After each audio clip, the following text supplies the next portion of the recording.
invitamos al señor José Giancarlo Gaya Tamashiro, viceministro de Economía y Finanzas del Perú, al señor Luis Ribases, viceministro de la Región Andina de Mercados Capital Citigroup, al señor Eric Arispe, director de Riesgos Soberanos Fitch Rating. Adelante, por favor. Asimismo, al moderador, señor Gonzalo Segarra, director de Semana Económica.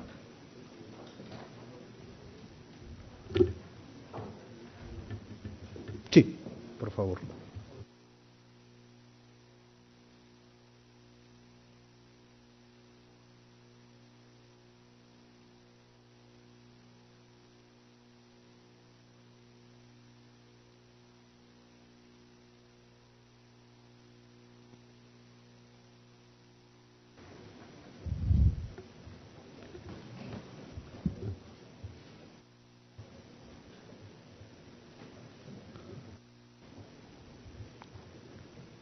El panel denominado Panorama Económico del Perú y Región, señor González Segarra, como moderador cuando guste.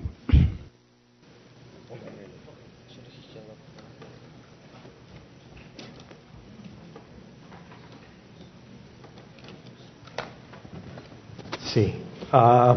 Buenos días a todos y muchas gracias a los panelistas por acompañarnos hoy día. Viceministro y a los representantes de Fitch y de Citi.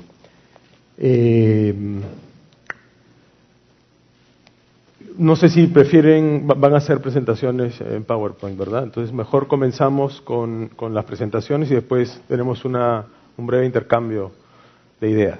¿Les parece?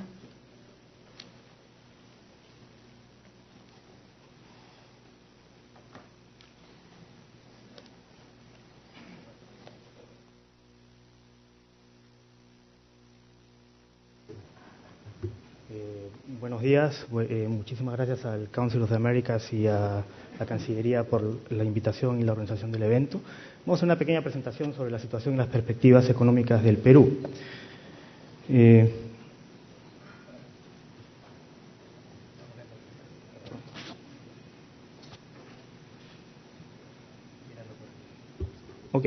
Un poquito la estructura de la presentación es la siguiente. El Perú ha sido una historia de éxito macroeconómico en las últimas 2 décadas y con eso nos hemos permitido reducir la pobreza de manera importante. ¿Cuáles son las perspectivas de nuestra economía? ¿Cómo vamos a manejar las demandas sociales con este continuo crecimiento económico? ¿Y cómo vamos a continuar esto en un entorno un tanto incierto de la economía internacional? ¿Cómo funciona esto?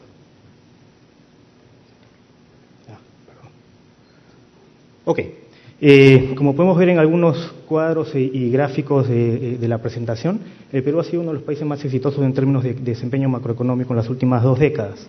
Esto ha sido posible gracias a una serie de reformas muy importantes que se dieron en los últimos 20 años, incluyendo, por ejemplo, la independencia del Banco Central, el fortalecimiento del régimen macrofiscal en el año 99 y que ha sido recientemente fortalecido en el año 2013. Esto, aunado a una serie de factores como aumentos sostenidos de la productividad, inversión privada como motor del crecimiento, integración comercial con el mundo y seguridad jurídica, ha permitido que el crecimiento promedio en el Perú en los últimos 10 años sea de 6,4%, uno de los más elevados del mundo. Y este crecimiento, como vamos a ver un poquito más adelante, nos ha permitido reducir de manera sostenida e importante la pobreza. Como podemos ver, en los últimos 10 años, el crecimiento del Perú ha sido muy importante y varias veces el promedio de los últimos quinquenios. Adicionalmente, el desempeño macroeconómico nos ha permitido reducir de manera importante la deuda externa. Hoy en día la deuda externa en el Perú es más o menos un poquito más de 18%, bastante menos de la mitad de lo que era hace unos años. Si vemos cómo le va al Perú, y esto lo que ha permitido es que haya una mejora en la calidad de vida de la gente y reducción de la pobreza. Si vemos estos gráficos, ha habido un aumento importante del empleo en el Perú, pero lo más importante es que el aumento en el empleo ha sido descentralizado. Como podemos ver en el primer gráfico, han habido una serie de departamentos y regiones en el Perú que han experimentado aumentos en el empleo bastante superiores al promedio. ¿Esto qué ha permitido? Que el empleo adecuado aumente y que el subempleo se reduzca de manera significativa. Esto aunado a dos temas. Primero, a un aumento importante del ingreso real en los últimos años, lo que ha permitido, entre otras cosas, reducir la pobreza en menos de la mitad en poquito más de 8 años. Este desempeño macroeconómico ha sido reconocido, viene siendo reconocido de manera constante por las empresas calificadoras. Si vemos el primer cuadro de esta lámina, con los recientes upgrades que ha recibido el Perú, hoy en día somos el segundo país con el mejor rating crediticio en la región. Y como vemos, en los últimos 10, 12 años ha habido aumentos importantes, significativos y constantes. ¿Cuáles son las perspectivas de mediano plazo? Si vemos el Perú comparado a sus peers, lo que podemos ver es que con información de Consensus Forecast, el Perú va a ser el país que va a crecer de manera más importante en el año 2013, todavía pensamos que podemos crecer alrededor de 5.7 y alrededor de 5.7 también el siguiente año. Pero más importante aún, el crecimiento va a venir aunado con una inflación bastante baja. El Perú va a crecer más que los vecinos con una inflación menor. Y más importante aún todavía, este crecimiento importante para los próximos años va a continuar. Esperamos que el Perú continúe creciendo alrededor de su PIB potencial en más o menos 6%. Un tema fundamental para que podamos sostener el crecimiento es las expectativas empresariales y del sector privado. A pesar de que en los últimos meses hubo algún bachecito, nosotros vemos casi todos los indicadores, ventas, contrataciones, inversión, perspectiva de la economía, todas están hacia el alza. Y eso es lo que está permitiendo que apuntalar el crecimiento y que las perspectivas de mediano plazo sigan siendo importantes. Si vemos ya datos más puntuales, todos los indicadores líderes de cómo nos va a ir en los próximos meses están para arriba. Hay mayor producción de electricidad, estamos importando más bienes de capital, el ingreso promedio está aumentando, el crédito al sector privado sigue siendo fuerte, el IGB interno, que es un proxy de la actividad doméstica, y el impuesto a la renta de personas jurídicas no mineras, están todos hacia arriba. Es decir, lo que esperamos en los próximos meses es que la economía siga fortaleciendo. Un tema muy importante son los anuncios de inversión privada.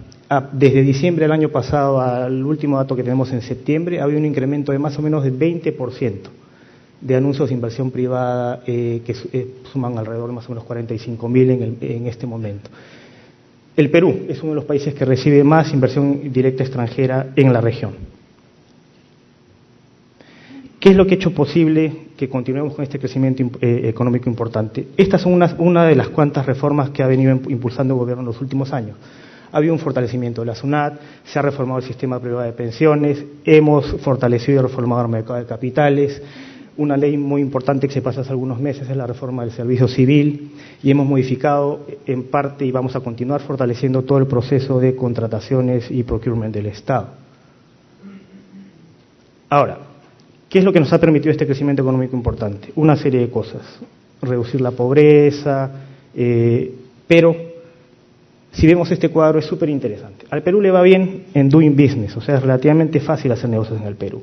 El rating crediticio está bastante bien, es el segundo mejor de la región. Sin embargo, cuando vemos el índice de oportunidades, es decir, las oportunidades que tienen los niños, nuestros ciudadanos para acceder a salud, educación, tenemos un trabajo todavía un camino bien largo por recorrer. Entonces, la parte macro hay que seguir fortaleciéndola para poder seguir avanzando en la agenda de oportunidades de todos. Regresemos un poquito a la parte macro. Si vemos el primer gráfico, el Perú es el país al que mejor le va a ir macroeconómicamente este año, de repente en los siguientes años. Incluso los ministerios de finanzas de Colombia y Chile, que son países parecidos a nosotros, estiman que van a tener déficit relativamente importantes. El Perú no. Nosotros creemos que el próximo año el desempeño macroeconómico va a seguir siendo muy significativo y esperamos tener un presupuesto equilibrado. ¿Qué es lo que nos ha permitido este manejo económico prudente? Si vemos el segundo gráfico, estamos discutiendo en estos momentos la ley de presupuesto. Esto lo que nos permite es aumentar el presupuesto para todas las funciones sociales. Educación y cultura, salud, saneamiento, protección social, trabajo. Estamos pudiendo destinar más recursos a todas funciones y sectores que necesita nuestra economía. Esto es un cuadro detallado de cómo va a evolucionar o cómo esperamos que evolucionen los programas sociales que está impulsando el gobierno. En todos ellos estamos destinando más recursos para el próximo año y esto nos va a ayudar a que sigamos mejorando en el índice ese de oportunidades que mostramos hace algunos cuadros anteriores. Relacionado con lo que mencionaba el ministro Cornejo, en agua potable y saneamiento ha habido un incremento importante del presupuesto destinado en los últimos años, se ha casi duplicado desde el año 2009. Y otra cosa importante que mencionó el ministro y se ve acá, todos los niveles de gobierno están participando en el incremento de la provisión de estos servicios. Este es el Fondo para la Inclusión Económica en Zonas Rurales. Hemos incrementado de manera importante los recursos y como podemos ver tenemos metas muy ambiciosas para el 2016 y estamos avanzando hacia ellas en todas esas áreas: electricidad, saneamiento, agua potable, telecomunicaciones. Adicionalmente, para poder continuar creciendo de manera significativa y sana, tenemos que impulsar la productividad. ¿Qué es lo que se está haciendo? Estas son algunas de las medidas que se han implementado en los últimos meses. Se han incrementado recursos importantes en todos los fondos que tienen que ver con ciencia y tecnología. Por ejemplo, el FONDECIT, el FINCIT, el FOMITEC. Estamos poniendo en marcha una serie de instrumentos nuevos para la ciencia y tecnología y estamos impulsando una serie de medidas para fortalecer la productividad y la formalidad. Por ejemplo, en las últimas líneas hemos simplificado todo lo que es la contabilidad y los procesos para las MIPES, estamos haciendo mejoras en Procompite y se dio una ley muy importante que es la de Desarrollo Productivo y Creación Empresarial para básicamente fortalecer el desarrollo de las MIPES.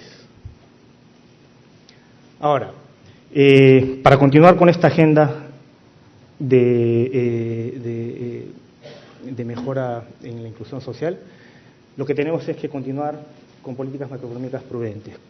Si vemos ahí, esto es un poquito el déficit o resultado macroeconómico del gobierno en los últimos años, actual y lo que esperamos en los siguientes años.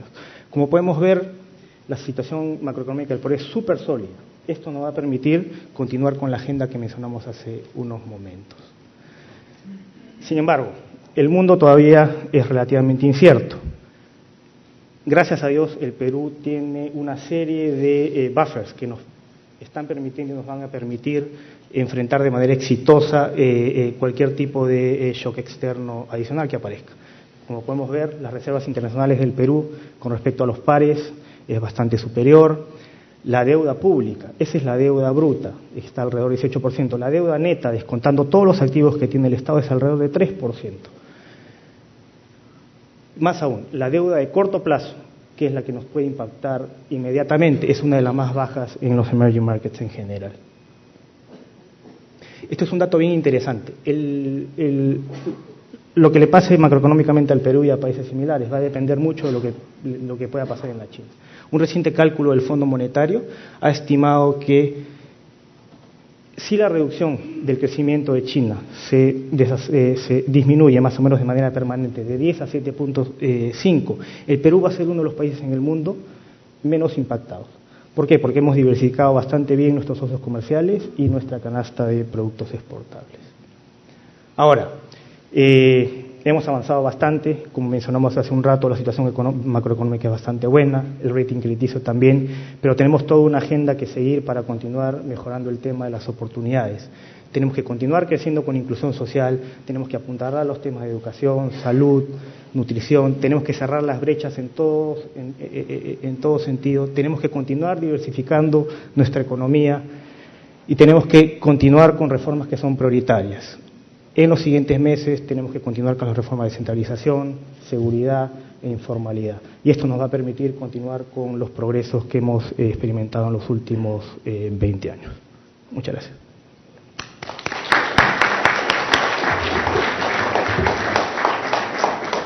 Muchas gracias al viceministro Gaya. Invitamos al señor Luis Rivases, vicepresidente para la región andina de Mercado de Capitales de Citigroup, a que haga su exposición, por favor.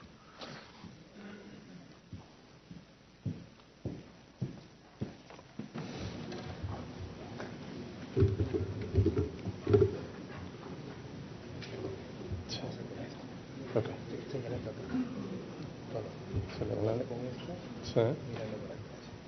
¿Hacia acá? Ah, ya. Okay. Bueno, buenos días y muchísimas gracias por la invitación.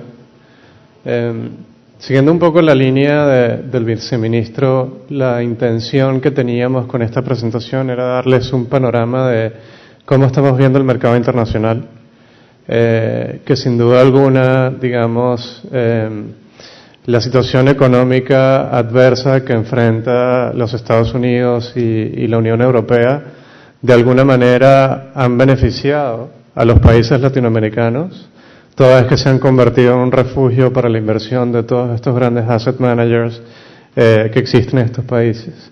Adicionalmente, todas las medidas de estímulo que han estado orientadas a inyectar liquidez a estas economías, de alguna manera también se han visto reflejadas en el gran apetito y en la gran liquidez que hay para invertir en deuda de países latinoamericanos, y claramente Perú no ha sido una excepción, digamos, a la luz del crecimiento económico que ha mostrado el país durante los últimos 4 años. Un poco más específicamente, yéndonos al panorama reciente, como saben, desde el mes de mayo hasta ahora el mercado internacional ha transcurrido sobre un entorno de alta volatilidad, motivado por la introducción del posible tapering del quantitative easing o de las medidas de estímulos que viene ejecutando el Fed prácticamente desde el 2008 o 2009. Digamos que comenzar a hablar de un tapering de estos programas de estímulo lo que ha hecho es causar cierto nerviosismo en la comunidad de inversionistas internacionales e impulsar las tasas de interés hacia el alza. Todo este entorno de volatilidad ha llegado a cierto receso a la luz de declaraciones recientes del Federal Open Market Committee hace 2 semanas, diciendo que el tapering era algo que se podría plantear para el próximo año. Digamos que el consenso entre los economistas está entre enero, el primer Q del año siguiente. Y eso de alguna manera ha reabierto la ventana para que emisores latinoamericanos vuelvan a acceder al mercado internacional. Simplemente para darles una idea de volumen, fíjense lo que se ha emitido durante el año 2013. Estamos hablando de 111 billones de dólares en bonos internacionales que han llegado a las manos de inversionistas americanos, europeos, asiáticos, etcétera, ¿no? En general, mercado internacional. Y en términos de préstamos, estamos hablando de un volumen de 46 billones de dólares. Fíjense que al compararlo con el mismo periodo del año anterior, estamos por encima en volúmenes, tanto en préstamos como en bonos, y claramente muy por encima con respecto a años como el 2010 y como el 2011. De nuevo, esto es consecuencia a la alta liquidez que hay en el mercado internacional, pero también el crecimiento económico que han mostrado nuestros países. Volviendo al punto del entorno de las tasas de interés, que claramente ha sido un driver fundamental para motivar a empresas peruanas y latinoamericanas en general a salir al mercado internacional a fondear sus planes de CAPEX. Y claramente las instituciones financieras tampoco han sido una excepción a esto, y lo vamos a ver en algunas láminas que tengo más adelante en la presentación. Pero las instituciones financieras también han tomado ventaja de esta situación y de alguna manera han intermediado el mercado de capitales, tomando fondos en estos mercados. Digamos que viendo la evolución del US Treasury durante el año, vemos que hemos pasado nuevamente por un periodo de alta volatilidad que comenzó en marzo, seguido de una tendencia creciente bien marcada. Digamos que todos los anuncios del Fed con respecto a la posibilidad del tapering han generado esta volatilidad, y de alguna manera hace 2 semanas el anuncio de que el tapering comenzaría la semana siguiente ha calmado un poco esa volatilidad, y tenemos una previsión un poco más suave de cómo va a ir creciendo ese Treasury. Lo que sí está claro en este momento en el mercado es que la tendencia es creciente. Cuando nos paramos, por ejemplo, en el mismo trimestre del año anterior, todavía existía cierta duda de cuál iba a ser la tendencia del Treasury, y como ven, a principios de año esa tendencia era decreciente. Y todo esto responde a dudas con respecto a la recuperación económica en la Comunidad Europea, por ejemplo. Para mostrarles un poco más cuáles son las previsiones que tiene Citi con respecto a lo que llamamos el Street Consensus, esperamos terminar el año con un Treasury a niveles de 2.56, mientras que el Street Consensus piensa terminar el año en un Treasury con 2.80. Estamos hablando del plazo de 10 años. Y esperamos que en el primer Q del 2015 esté alrededor de 3.40. Este nivel sigue siendo un nivel históricamente bajo cuando lo comparamos con niveles promedio de los últimos 20 años, por ejemplo. Para darles una idea de cómo han sido los volúmenes de Latinoamérica y cuál ha sido la tendencia, hemos preparado esta lámina. Y un poco la intención es contarles quiénes han sido los países que más han contribuido con este volumen de emisión. Claramente las economías más grandes de la región han liderado este esfuerzo, digamos por un tema de tamaño. México, básicamente Brasil, pero fíjense que Perú representa el 5% de la torta.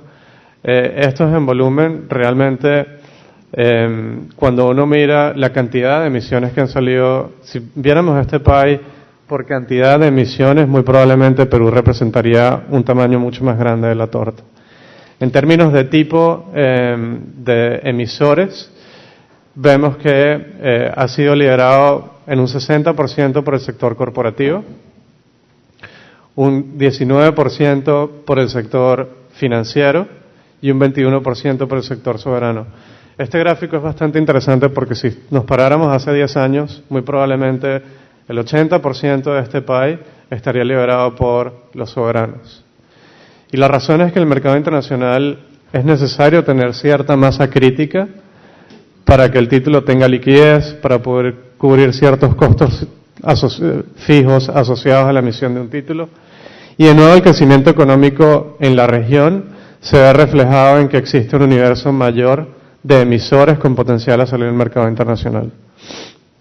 Y en términos de rating, pues vemos que el 65% de los emisores son BBB, y esto es muy interesante porque viendo los ratings que tienen nuestros países, eso permite que tanto corporativos como instituciones financieras tengan la posibilidad de acceder a un club bastante exclusivo, que es el Club de Investment Grade.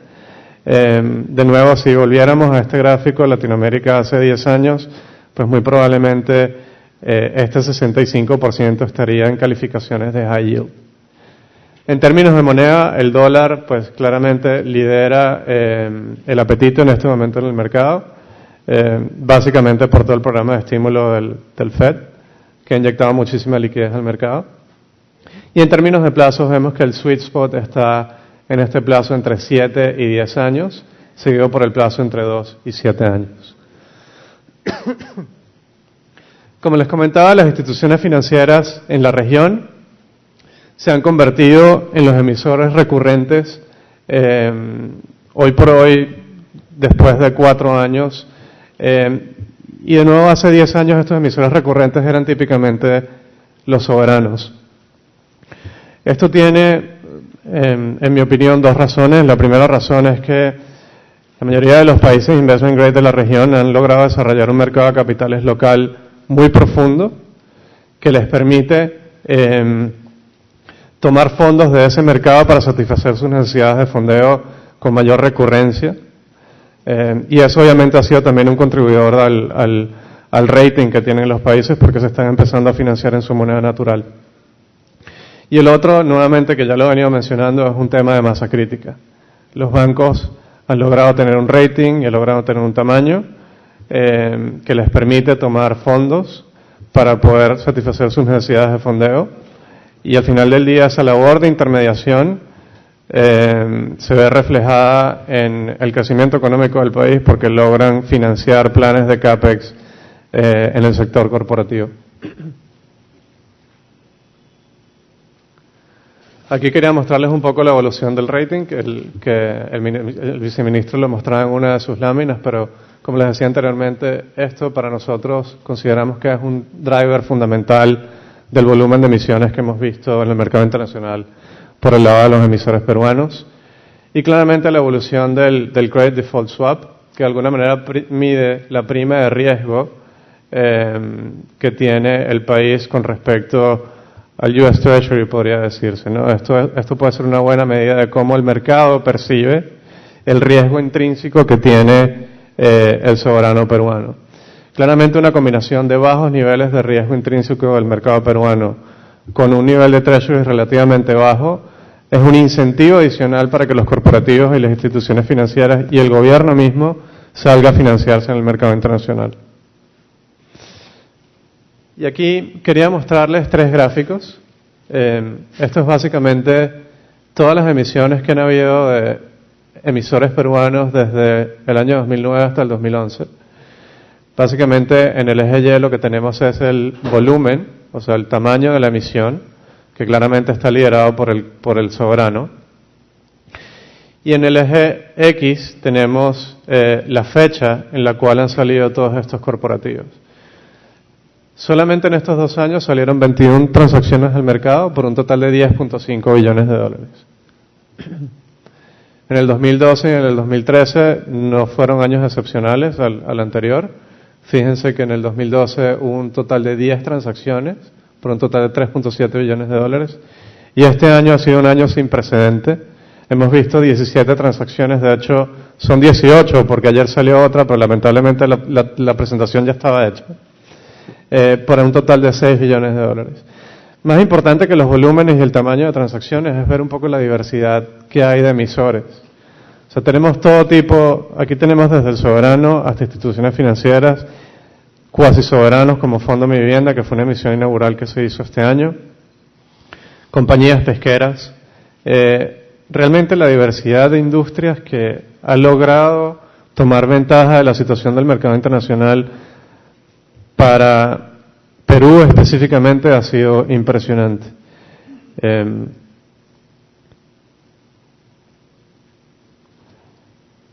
Y de nuevo es un reflejo del crecimiento económico que ha mostrado el país, de la situación del mercado internacional en términos de liquidez y del entorno de tasas.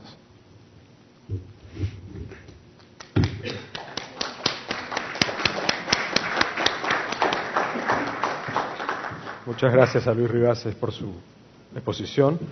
E invitamos a Eric Arispe, director de riesgos soberanos de Fitch Ratings, a que haga su ponencia.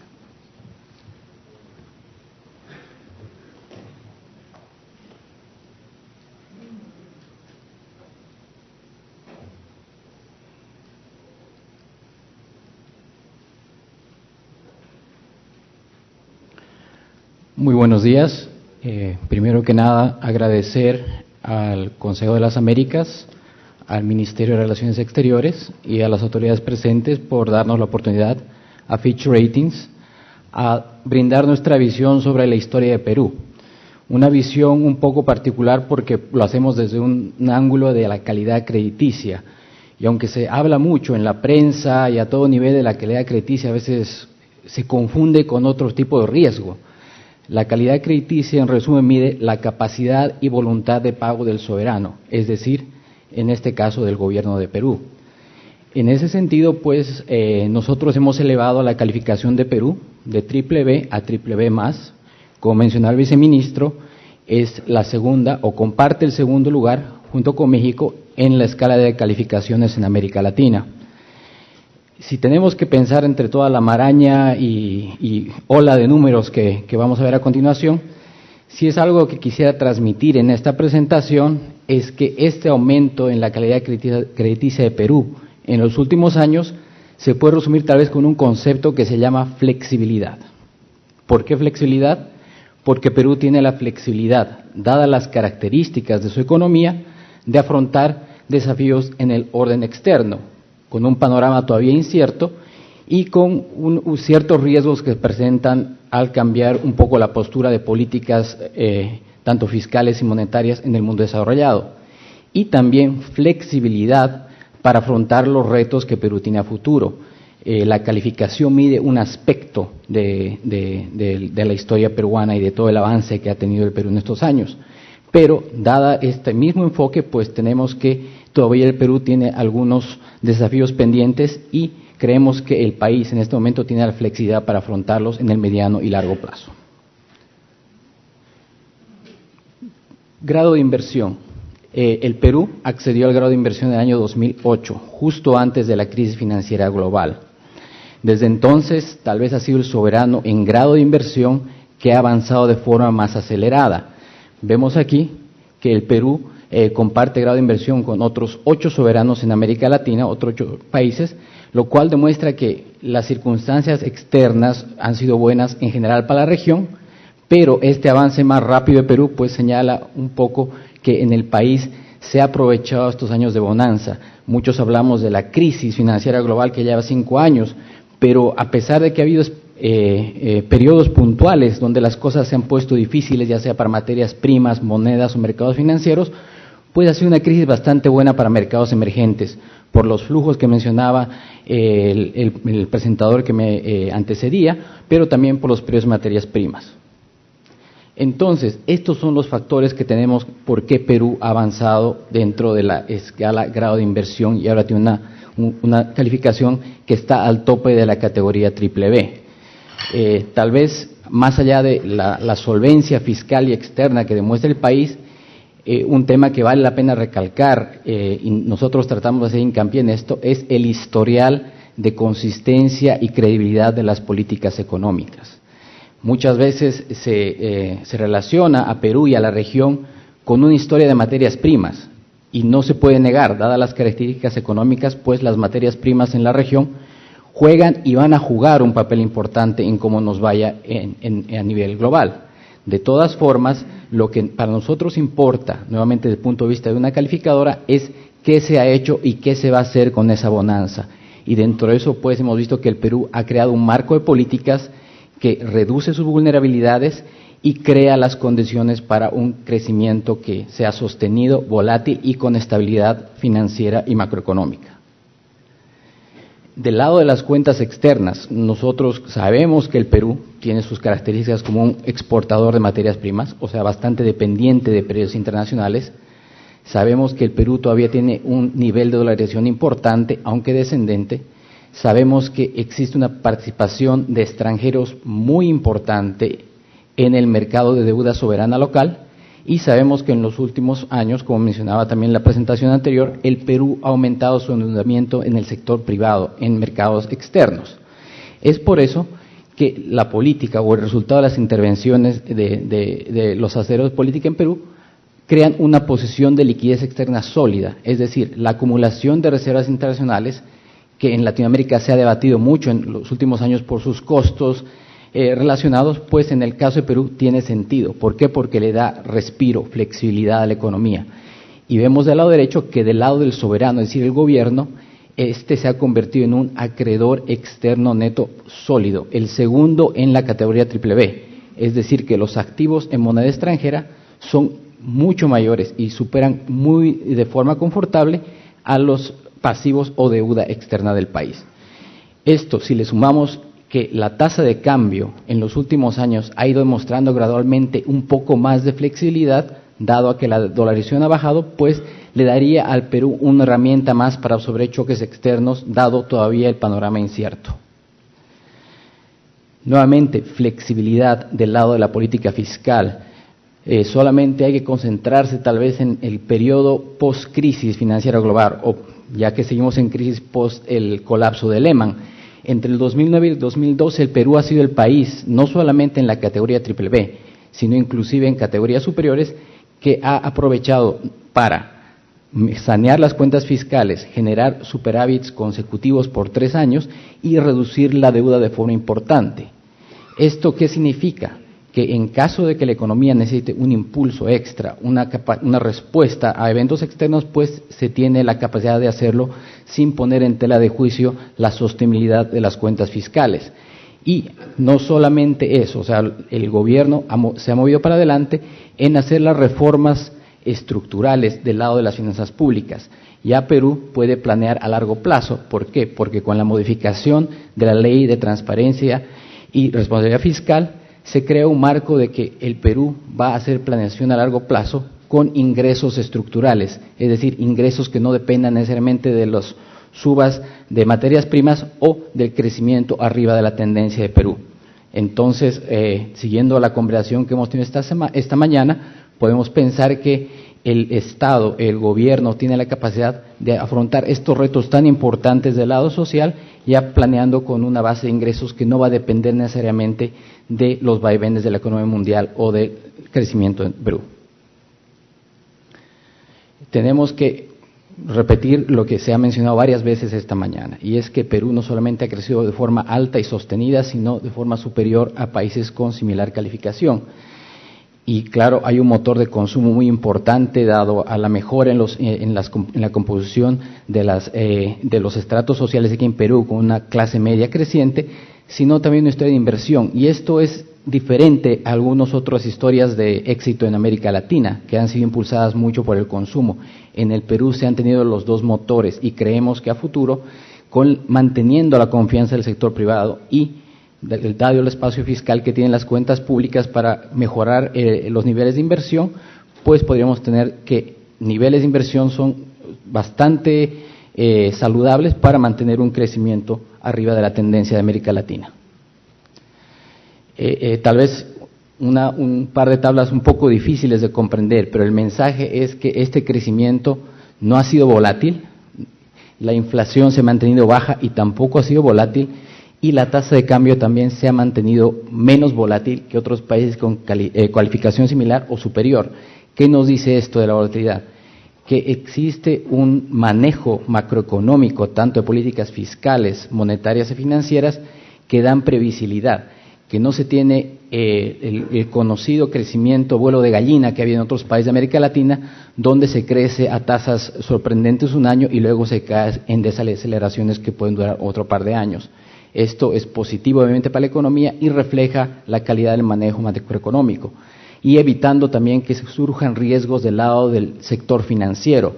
Pese a las expansiones de crédito, se han tomado medidas para hacerlo más saludable y más sostenible en el tiempo, y con un sistema bancario bien capitalizado y saludable para niveles no solamente regionales, sino globales.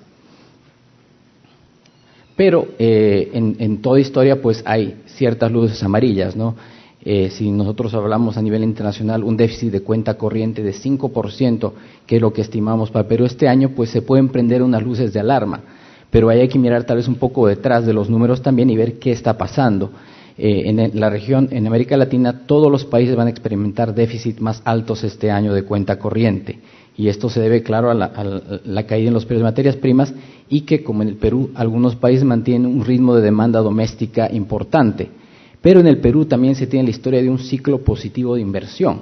Si hablamos antes de inversión que es positivo para un crecimiento a largo plazo, pues esta inversión también tiene otra salida de capitales que se puede reflejar a mayor requerimiento de importaciones o envío de utilidades o remesas de las empresas a sus filiales. Y vemos que en el Perú parte de este desbalance en la cuenta corriente es reflejado por ese fenómeno. Pero tanto como las razones es cómo se va a financiar esto. Y en el caso de Perú, dadas las políticas nuevamente, pues se tiene la flexibilidad de contar con financiamiento que no está tan directamente dependiente de los mercados internacionales, es inversión extranjera directa a largo plazo. Otro factor que se le presta bastante atención es el aumento del endeudamiento externo del sector privado, que ha sido muy importante especialmente en los últimos 3 a 4 años. Nosotros sabemos que, dadas las condiciones externas, pues ha sido bastante bueno para las empresas poder utilizar esa fuente de financiamiento. Se lo ha hecho a un ritmo acelerado, y es nuestro juicio que, pese a que obviamente esto es algo que hay que seguir de manera cercana para evitar que se creen riesgos para el país, creemos que estos riesgos en este momento son limitados. ¿Por qué? Porque es endeudamiento de mediano a largo plazo, no son líneas de crédito que se tienen que renovar cada año o cada 2 años. Entonces, eso es positivo. ¿Por qué? Porque también está financiando la inversión en el país. También, inclusive, con este mayor endeudamiento del sector privado y el déficit de cuenta corriente, si los dos sumamos cuánto se tiene que pagar de deuda y este déficit de cuenta corriente y catalogarlo como necesidad de financiamiento externo, vemos que el Perú, pues, en relación a las reservas, es bastante bajo, alrededor de 20%. Quiere decir que hay holgura para manejar estos nuevos desafíos que se le presentan a Perú. Vemos algunos indicadores de qué esperamos para Perú en este y el próximo año. Nuestras proyecciones no difieren demasiado con lo que se está conversando domésticamente por el Banco Central. De todas formas, pese a que este panorama es mucho más benigno de lo que vemos en el resto de la región, nosotros también somos conscientes de que existen desafíos.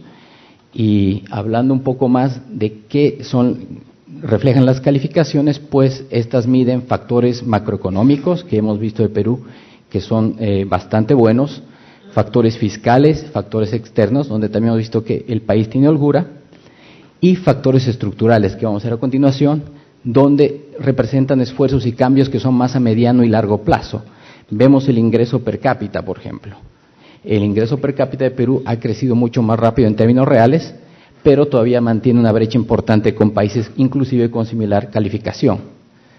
Tenemos que se ha avanzado en cerrar la brecha social en los últimos años, somos conscientes de eso, pero consideramos también que comparando países, si Perú va a dar el salto a la próxima categoría, pues todavía hay un campo para avanzar en esto y se están tomando políticas al respecto para hacer esto una realidad.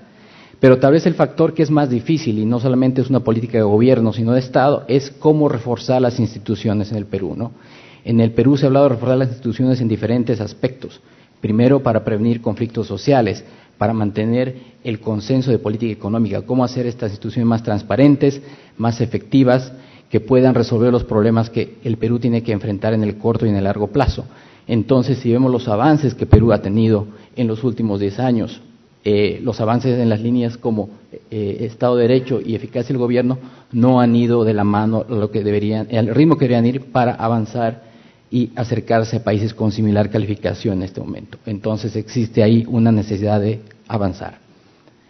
Dependencia de materias primas, el Perú, una economía que, dadas las proyecciones que se hacen en el sector cobre, pues seguirá siendo muy dependiente de estas materias primas. Y es más dependiente inclusive que otros países en la región. Entonces el reto ahí es diversificación. Cómo aceptar esta realidad, pero no dejar que la realidad determine que Perú se mantenga por siempre como un exportador solo de materias primas. Cómo agregarle valor.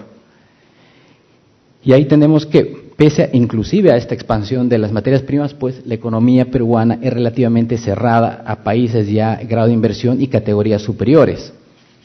Entonces se ha tomado una política de apertura comercial bastante importante, pero todo el potencial todavía está por explorarse.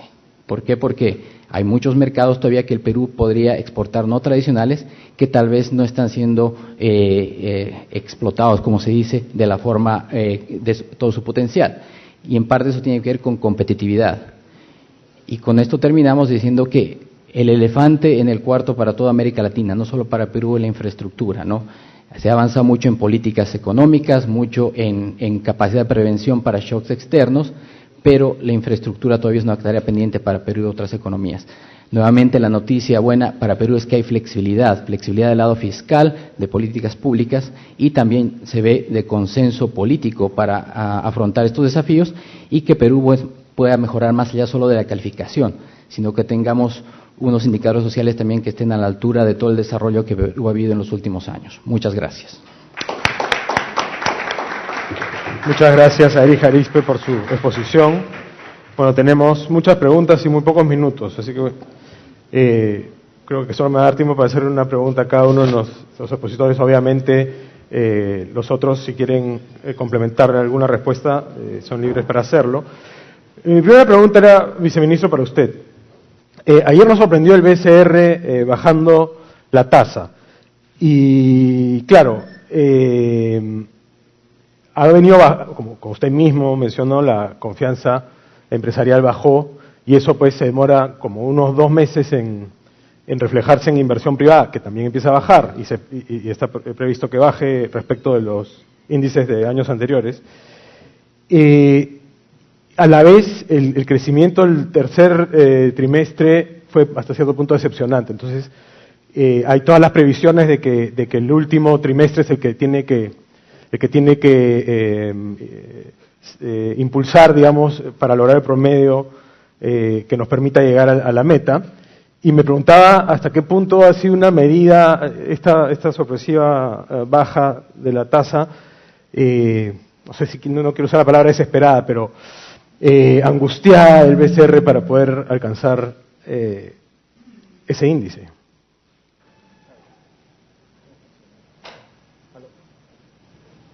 ¿Está prendido?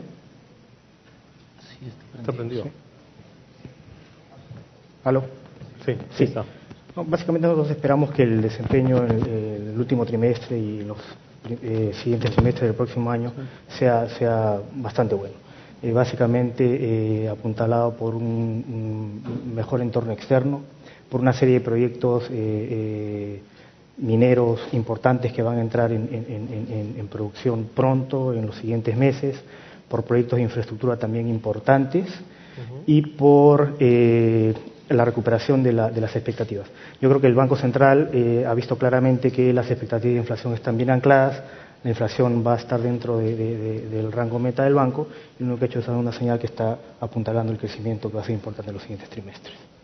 Ok, ¿alguno, Luis o Eric, quieren agregar algo sobre ese punto? Eric, José Gallardo y Piero Bezzi son dos economistas peruanos importantes, acaban de publicar un libro donde básicamente dicen que en la línea de lo que ha explicado el viceministro, nos hemos sacado la más alta nota en la parte macroeconómica, pero de alguna manera no nos hemos preparado institucionalmente e incluso en términos de competitividad para este mundo post commodities a precios exorbitantes. En esa línea, te pregunto, porque has hablado de mediano plazo, de 1 o 2 años. El HSBC dice que proyecta que en el 2050 el Perú va a ser la economía número 26. Se basa en el bono demográfico, en la protección de la propiedad, que yo creo que con un proxy dudoso. ¿Ustedes se creen eso? ¿Ustedes creen que el Perú puede llegar a ser economía 26 en el 2050? Una pregunta que nos hacen en Perú y en Colombia y la verdad es difícil responderla porque pues, nosotros no estamos muy al tanto de estas proyecciones, de cómo se hacen y bajo qué supuestos, ¿no? Nosotros, tal vez, nuestra perspectiva, entendemos que tenemos escenarios bastante dinámicos y las potencialidades de las economías pues se van a explotar de acuerdo a las medidas que se tomen a nivel de instituciones para hacerlo, ¿no? El debate es en América Latina en general, ¿no? Las economías pueden tener un potencial para explotar y se piensa muchas veces que solamente las economías, por tener un ingreso más bajo que otras en la región, pues van a tener un proceso de convergencia ya de por sí o con bastante inercia, es decir, en el caso de nosotros pensamos que las reformas son importantes, reformas microeconómicas especialmente, porque como mencionas, ya no va a haber un viento tan de cola tal vez en el mundo de la economía global. Entonces en el Perú, pues yo creo que lo positivo es que están llevando a cabo reformas, ¿no? Reformas que van a llevar, cuando a mediano plazo son 5 años un poco más, ¿no? En materializarse en algo, pero por ejemplo la reforma del servicio civil es una reforma que tendrá riesgos de implementación, pero que de hacerla de una manera buena, pues tendría un valor añadido de mejorar la eficiencia del gobierno. ¿Cómo mejorar la competitividad? Pues es la pregunta de toda América Latina, pero en la que todos están de acuerdo es que se tiene que mejorar la infraestructura. Mercados laborales muy difícil, una conversión política muy difícil y que se respeta obviamente las condiciones políticas, pero si uno mira y habla con gente en diferentes países, pues dicen necesitamos darle flexibilidad al mercado laboral. Y esa flexibilidad no solamente se entiende del lado de despedir más gente, sino del lado de poder contratar más gente, ¿no? Entonces, una tarea difícil extrapolar al 2020, nosotros lo extrapolamos hasta el 2015 más o menos, así que, pero todo depende de que con las condiciones actuales se tomen medidas para apuntalar y mantener el crecimiento. ¿Usted, viceministro, quiere agregar algo sobre ese punto? Okay, Luis, en la misma línea, en esta economía post commodities a precios exorbitantes, ¿ustedes creen que en el Perú se ha desarrollado un sector corporativo lo suficientemente robusto como para seguir emitiendo afuera y con éxito, digamos? Sí, definitivamente. Digamos, parte de lo que mencionaba el viceministro es esa conversión de las clases bajas hacia clase media. Eso claramente va a ser un catalizador del crecimiento económico hacia el futuro. Cuando vemos algunos de los emisores que han salido al mercado, caso de Linley, San Miguel Industrias, Maestro, Ferricorp, to a lesser extent, como dirían, son compañías que de alguna manera tienen como foco esa clase media emergente que al final del día se traduce en consumo privado. En la medida en que ese consumo privado se potencialice, vamos a seguir viendo este tipo de corporativos emitiendo en el mercado internacional y aumentando su masa crítica. Estas compañías que he mencionado, si uno los hubiera visto hace 4 años, no tenían la masa crítica para salir a emitir 200, 300 millones de dólares. No tenían el tamaño en el balance, pero más importante, tampoco tenían la necesidad de ejecutar esos planes de CAPEX. Y esa necesidad viene por una previsión del crecimiento en el consumo hacia el futuro, que viene de nuevo potencializada por esta clase media emergente que estamos viendo en Perú. De acuerdo, muchas gracias. No sé si alguien quiere agregar algo. Bueno, como estamos con el tiempo súper acotado, lo vamos a tener que dejar ahí. Les agradezco a los 3 por su presencia, el público por su atención. Muchas gracias.